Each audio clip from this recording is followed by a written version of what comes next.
다음엔 가속도에 대해서 얘기할 텐데, 가속도는 상당히 중요합니다. 특히 저희 키네매틱스, 힘을 제어한 힘의 결과가 나타나는 그런 변인들을 다루는 데 있어서 가속도를 가지고 우리가 힘을 추정할 수 있는데, 힘을 추정할 수 있는 이유는 뉴턴의 운동 법칙 중에서 제2 법칙, F 이퀄 ma이기 때문에, 즉, 이 가속도를 가지고 질량은 어차피 변하지 않는 거기 때문에 힘을 추정할 수 있습니다.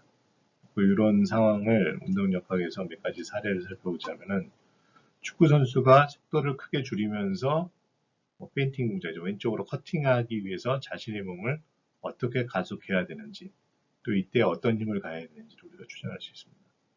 그 다음에 학교 교사라든가 아니면 스포츠 지도자들은 동작을 단지 관찰만 하게 됩니다. 학생이라든가 선수의 동작을 관찰만 해도 힘이 어떻게 작용하는지를 대략적으로 추정할 수 있습니다. 이 정보는 지도자로서 굉장히 중요한 능력 중에 하나입니다.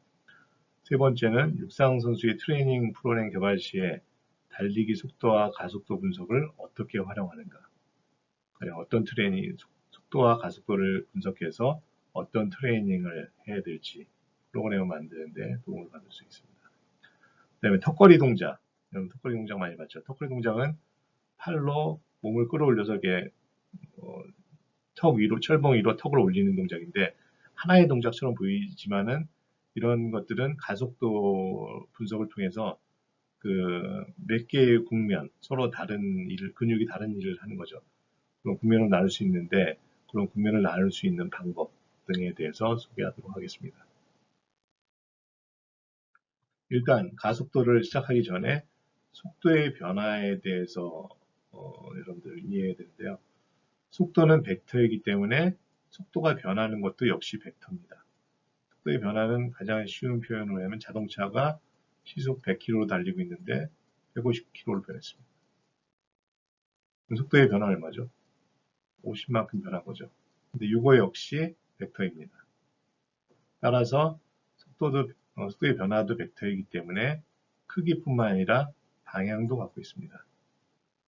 근데 우리가 보통 2차원에서 하는 속도의 변화는 어떻게 보냐면은, 자동차가 이쪽 방향으로 달리다가 이쪽으로 바뀌었죠. 나중에 이렇게 속도를 바꿨습니다. 이거라고 치고, 이렇게 바뀌었을 때 이 속도의 변화는 어떻게 됐냐면은, 나중 속도 빼기 처음 속도, 즉 요거죠. 이게 속도의 변화입니다. 속도의 변화는 크기도 갖고 있고 방향도 갖고 있으니까 이 역시 벡터입니다. 그다음에 속도의 변화를 계산하는 방법은 벡터 뺄셈으로 하는데, 벡터 뺄셈 우리가 첫 번째 주에서 배웠죠. 속도의 변화는 나중 벡터 빼기 처음 벡터가 됩니다. 즉 이게 되는 거죠.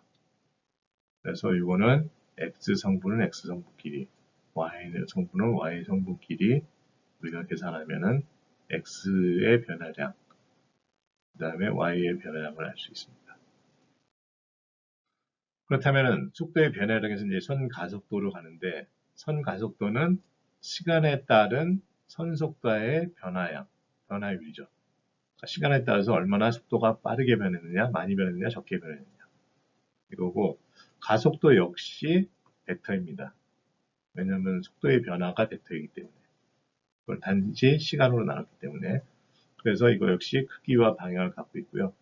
가속도의 공식은 속도의 변화를 시간의 변화로 나눈 것이고, 이걸 기호로 표현한다면 가속도는 벡터가 되고, 이 벡터는 나중 속도 벡터 빼기 처음 속도 벡터 나누기, 이건 시간의 변화죠. 나중 시간에서 처음 시간을 뺀 거.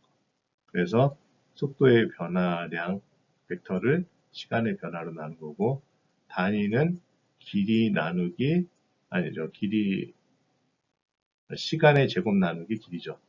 미터 퍼 세컨드 스퀘어 제곱이라는 의미고, 이렇게 표현합니다. 근데 저희가 가속도는 언제 일어나냐면은, 일단 속력의 변화만 있어도 가속도가 생깁니다. 그래서 방향은 변화 없고 단지 속도의 크기, 즉 속력의 변화만으로도 가속도가 생길 수 있습니다. 아까 자동차에서 예에서 들었듯이 시속 100km 달리다가 시속 200km로 속도를 늘렸으면은 속도의 변화량이 이게 되는 거죠. 그렇기 때문에 이 속도의 변화를 이때까지 시속 100km에서 200km 될 때까지 소요된 시간으로 나누면은 이게 가속도가 됩니다. 가속도는 물론 크기가 있고 방향이 있죠. 네, 두 번째 경우, 이 경우가 재밌는데 여러분들은 일상생활에서 이걸 별로 생각해 보지 못했을 텐데 속도는 크기는 전혀 변화가 없더라도 단지 방향만 바꿔도 가속도가 있습니다. 즉 어떤 물체가 어떤 속도로 움직이는데 이 속도의 방향을 바꾸는 거, 크기는 변하지 않고 방향을 바꾸기 위해서도 가속도가 있어야 되고 이 가속도의 원인은 힘을 가야 됩니다. 어떤 건 예를 들어 보면은 첫 번째 속도는 V1으로 달리고 있다가 V2로 시간을 바꿨습니다. 크기는 같죠. 두 벡터의 속도 벡터의 크기는 같은데 단지 방향만 바뀌었습니다. 그러면 속도의 변화는 뭐가 되죠? 나중 벡터 빼기 처음 벡터에서 이게 됩니다. 이렇게 속도의 변화가 되고 이 속도의 변화가 가속도의 변화, 가속도의 그 방향, 그 벡터하고 방향 같은 거죠. 요거를 단지 속도의 변화를 시간으로 나눠주면 됩니다. 그러니까 이 속도에서 이 속도로 바뀔 때까지 시간을. 그래서 일반적인 가속도는 그 속도의 크기만 변하는 게 아니라 방향도 같이 변하게 됩니다. 크기와 방향이 둘 다 바뀌는 경우가 많은데 요 속도가 V1이라는 속도가 작은 속도였죠. V2로 크기도 더 커졌으니까 속도도 더 빨라졌고 방향도 바뀌었습니다. 그럼 이때 가속도는 이렇게 됩니다.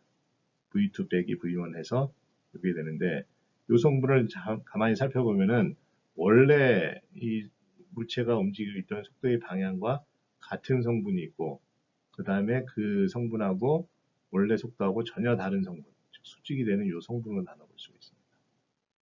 그래서 그걸 다시 한번 표현하면은 이때의 가속도는 요게 되는데 요 속도의 변화를 시간으로 변화를 나눈 거 그게 가속도가 되는데 이 가속도는 원래 속도하고 같은 성분, 원래 속도하고 전혀 관계없는 수직인 성분으로 나눌 수가 있습니다.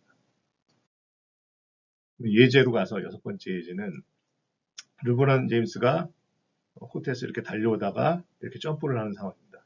이때 처음에 달려오는 속도는 초속 6m가 되고 점프에서 어떻게 바뀌었냐면은 속도 앞으로 가는 속도는 2.5로 줄었고 대신에 위로 달리는 속도, 위로 수직으로 점프하는 속도, 수직으로 하는 속도는 4가 된 거죠. 그래서 결과적으로 요거는 크기는 4.7이고 요 각도는 58도인 이런 식으로 속도가 바뀌었습니다. 그때 소요된 시간은 250ms고 이때 평균 가속도였는데 250ms는 뭐냐면은 1000분의 1초입니다. 1000분의 1초. 그러니까 250ms는 얼마냐면 0.25초가 되는 거죠. 가속도가 할 때 이건 뭐 분모가 되겠죠. 요거를 예제 5-6 풀이 설명드리겠습니다. 르브론 제임스가 초속 6m의 속도로 달려가다 점프를 하려고 했다. 이거죠.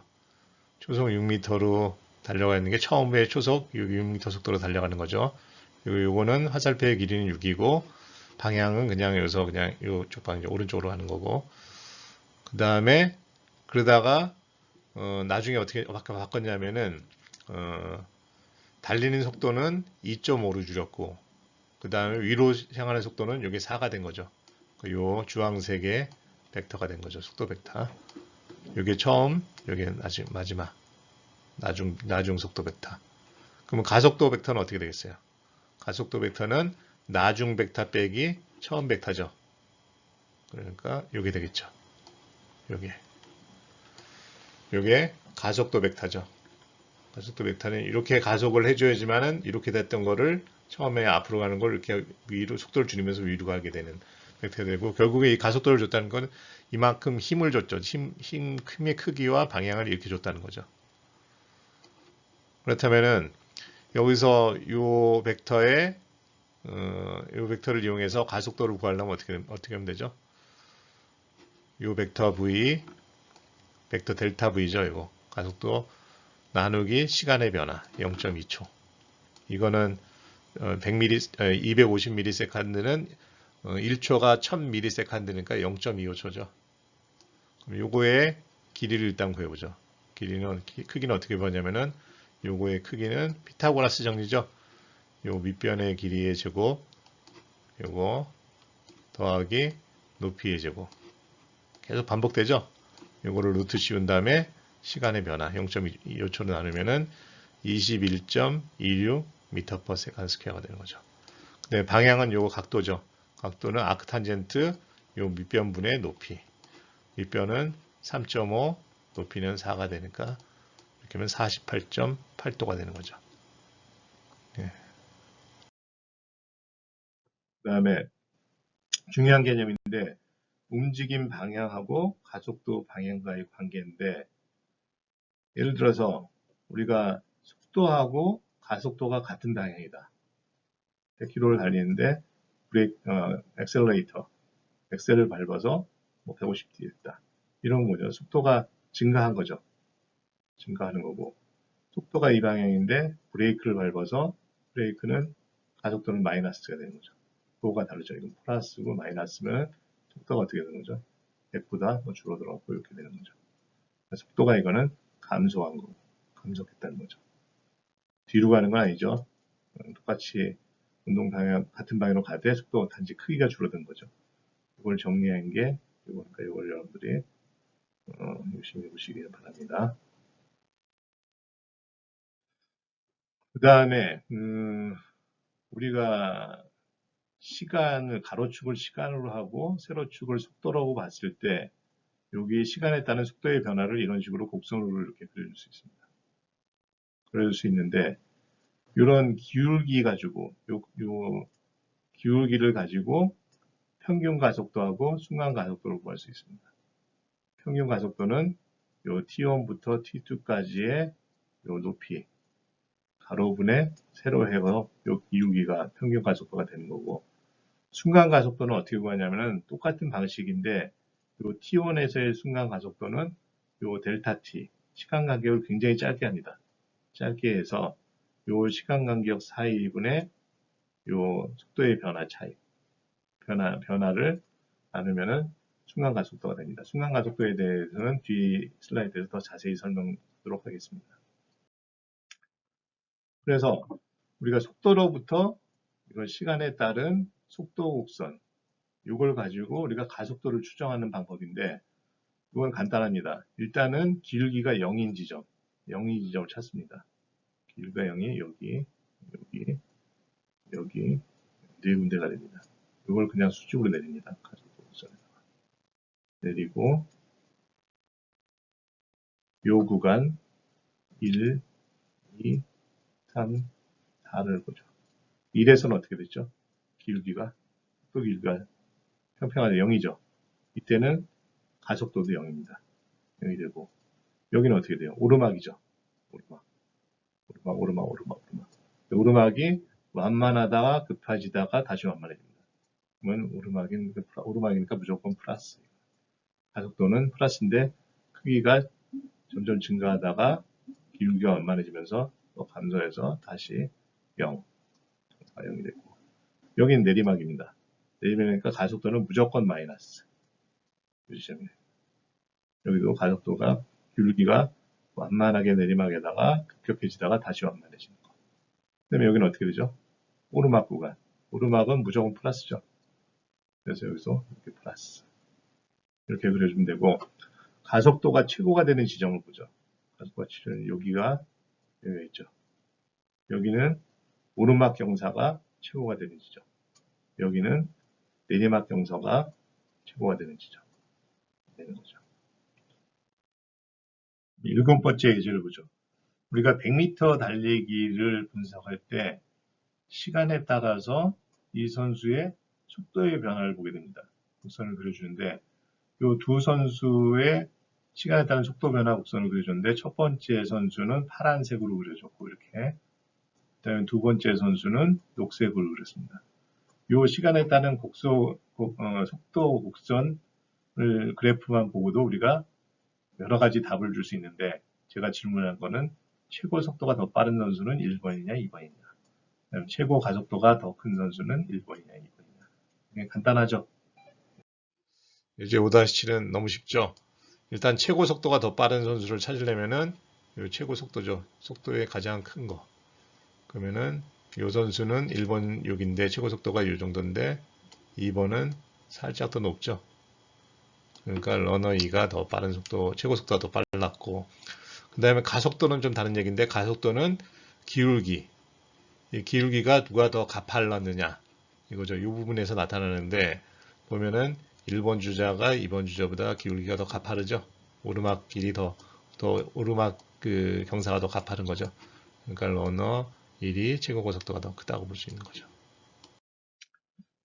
이것도 매우 중요한 개념인데 우리가 가속도와 속도 곡선만 둘 다 갖고 있다면은 정보만 갖고 있다면은 그 동작이 추진하고 있는 건지 아니면 제동하고 있는 건지 아니면 정적인 국면인지를 추정할 수 있습니다. 일단 추진하는 거는 쉽게 말하면 속도가 증가하는 겁니다. 즉 자동차로 봤을 때는 엑셀을 받는 거죠. 속도를 증가시키기 위해서. 이때는 어떤 일이냐면은 속도하고 가속도가 같은 방향일 때만 속도가 증가합니다. 우리 배웠죠? 그러니까 속도하고 가속도가 같다면은 뭔가 이 동작을 추진하는 것이다. 이렇게 추정할 수 있고 그다음에 브레이킹 페이스, 제동하는 겁니다. 제동은 말 그대로 속도가 줄어드는 거죠. 줄어드는 경우는 어떤 경우냐면 속도하고 가속도가 방향이 반대 방향일 겁니다. 예를 들어서 속도는 이쪽 방향인데 브레이크를 이쪽 방향으로 하는 거예요. 이때는 제동이라고 우리가 해석할 수 있습니다. 그다음에 마지막으로 스태틱 페이스는 정적인 상태인데 정적인 상태라는 것은 가만히 정지하고 있다는 의미가 아니라 속도가 일정하게 유지되는 즉 가속도가 0일 때 가속도가 0일 때는 우리가 정적인 상황이다 이렇게 추정하면 됩니다. 그 예를 요 뒤에서 살펴보자면은 이거는 뭐냐면 역도를 이렇게 수직으로 올리는 상태인데 역도의 위치가 이렇게 낮게 있다가 이렇게 쭉 올라가서 이렇게 올라갔다가 살짝 나중에 내려오는 그런 장면을 여러분 상상하시면 됩니다. 그럼 이것만 보고 우리가 이게 추진인지 역도를 올리기 위해서 추진한 건지 속도를 줄인 건지 이런 걸 잘 알 수가 없습니다. 이걸 알려면은 속도 곡선하고 가속도 곡선을 다 그려줘야 됩니다. 속도 곡선은 요 위치 가지고 속도 곡선을 그려주면 되겠죠. 그 다음에 가속도 곡선은 이 속도 곡선을 가지고 오르막 내리막 뭐 평지냐 이걸 가지고 판단하면 되고요. 그래서 그려줬더니 속도는 이렇게 그려졌고 그 다음에 가속도는 이렇게 그려졌습니다. 그러면 여기서는 이 점선을 기준으로 해서 이쪽 뷰를 보면은 속도는 BO가 어떻게 되죠? 부호가 플러스 가속도는 뭐야? 플러스죠. 그럼 둘 다 방향이 같으니까 이거는 어떻게 되죠? 추진 버퍼시브가 되고 여기서 보죠. 이 두 번째 이 칸에서 보면은 이쪽에서 보면은 속도는 어떻게 돼요? 플러스죠. 가속도는 마이너스잖아요. 그럼 속도는 플러스, 가속도 마이너스는 뭐죠? 이거는 제동, 속도가 줄어드는 제동. 그 다음에 여기에서 보죠. 여기는 속도가 어떻게 되죠? 마이너스, 가속도도 마이너스. 같은 방향인 거 어떻게 돼요? 추진. 네, 마지막으로 여기는 속도는 마이너스, 가속도는 플러스입니다. 속도가 줄어드는 거죠. 브레이킹, 제동이 되죠. 이런 식으로 해서 우리가 역도를 들어올리는 동작이 있어서 여기는 제동, 추진, 제동, 추진, 제동 이렇게 분면을 나눌 수 있습니다. 추진은 보통 정지되어 있던 거를 움직이기 시작할 때가 추진이 되는 거고 움직이는 거를 정지시킬 때 이때는 제동이 되는 거죠. 그렇다면은 방금 전에 슬라이드에서 우리가 배운 내용을 토대로 해서 요 역도형에서 용상 동작에서 바의 높이가 이렇게 그려지는데 이걸 가지고 이 동작의 어느 부분이 제동이고 추진이고 정적인 국면인지 나누면 됩니다. 나눌 수 있는 방법은 여러분이 이 그래프에서 여기다 가속도를 그려준 다음에 국면을 나눠서 그게 가속도 방향과 속도 방향과 가속도 방향을 서로 비교하면 되겠죠. 이렇게 여러분들이 그래프를 그리고 거기에 추진과 제동 국면을 여러분들이 표시해서 제출하시면 됩니다. 네, 요거는 일단은 이 속도 곡선을 가지고 속도가 평평한지 오르막인지 내리막인지 이거를 표시를 하면 되는데요. 가속도를 그리기 위해서는 일단 속도가 0이 되는, 그러니까 0이 아니라 속도가 경사가 0이 되는 지점을 다 찾아서 이렇게 표시를 했습니다. 표시한 다음에 이때 가속도를 이게 오르막이냐 내리막에 따라서 이렇게 그려줍니다. 플러스냐 마이너스냐. 그러면 어떻게 구하냐? 이거는 둘 다 0이기 때문에 정적인 국면이고 이쪽 두 번째 거를 보죠. 두 번째는 뭐예요? 속도는 플러스인데 가속도도 플러스죠. 그러면 추진. 그죠? 여기 세 번째 요거는 속도도 플러스. 가속도는 마이너스예요. 이건 뭐죠? 제동이 된다는 거죠. 이 속도가 점점 느려진다는 거죠. 제동. 그 다음에 여기 네 번째 여기는 어떻게 되죠? 속도가 마이너스. 가속도도 마이너스. 그럼 뭐죠? 이건 추진이죠. 속도가 마이너스로 더 빨라진다는 거. 반대 방향으로.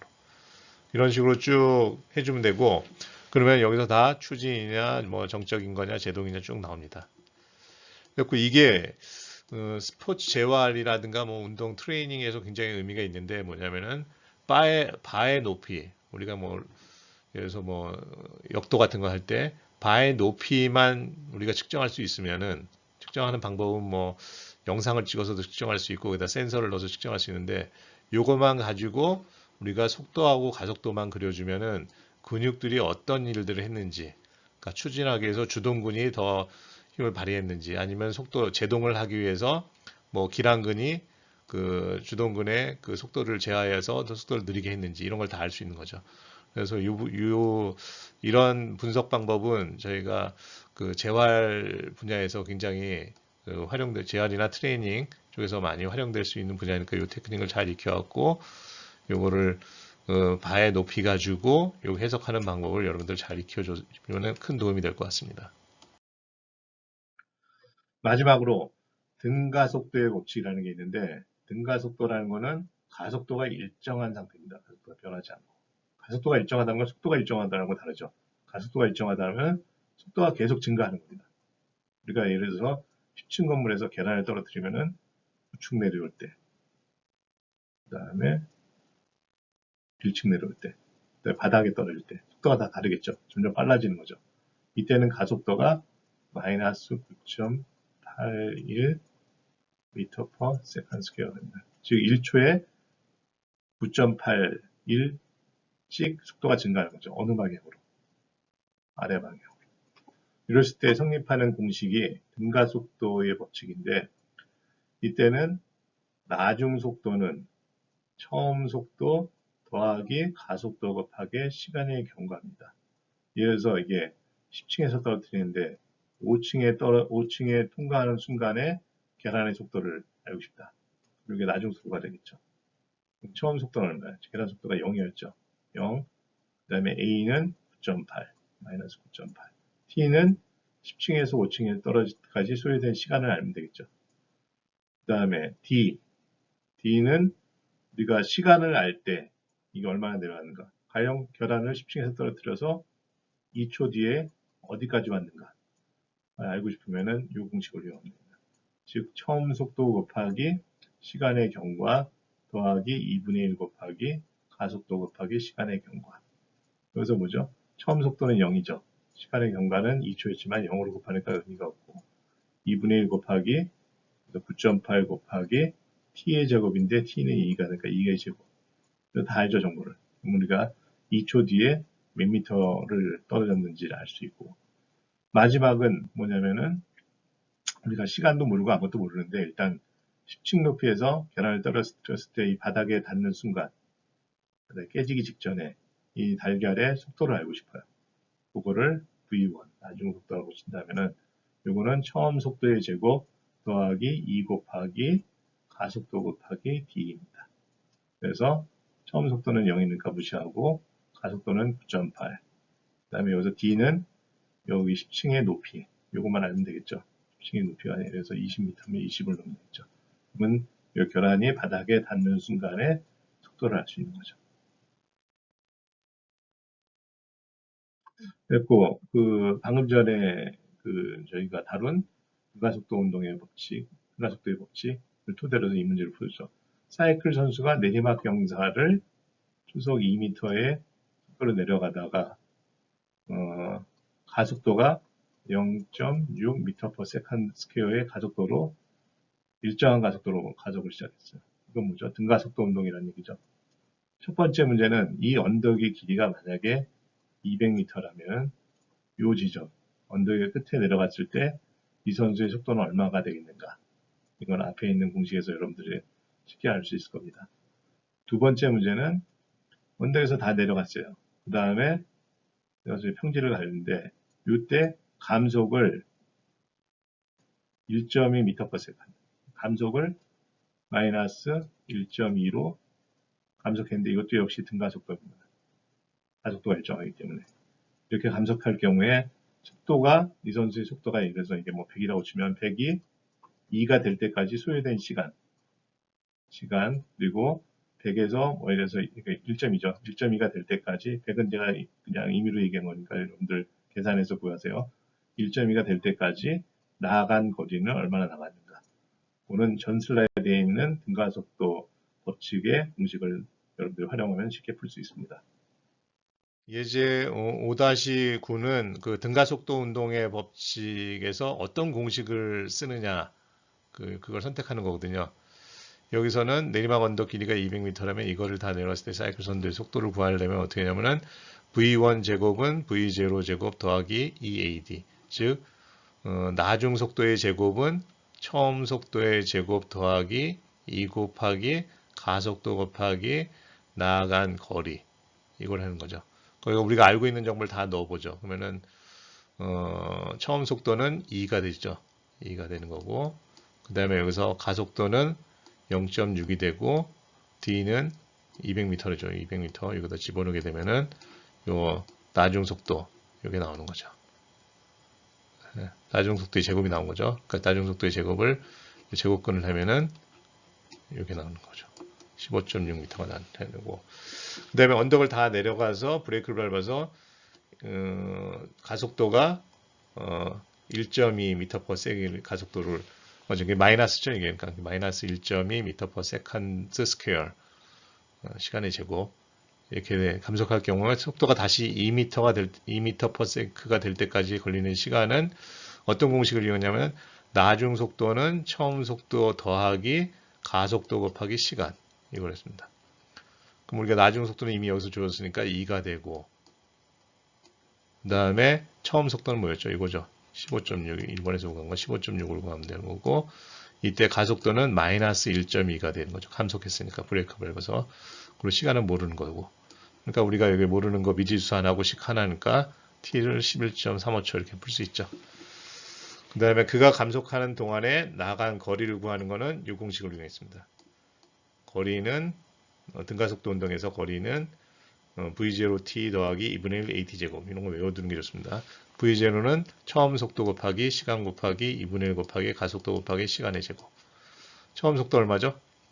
처음 속도는 15.6 나왔고 t는 얼마였어요?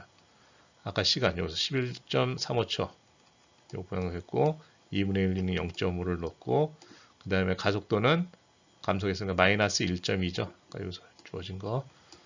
그 다음에 시간은 11.35초. 제곱하면은 99.76m 나오죠.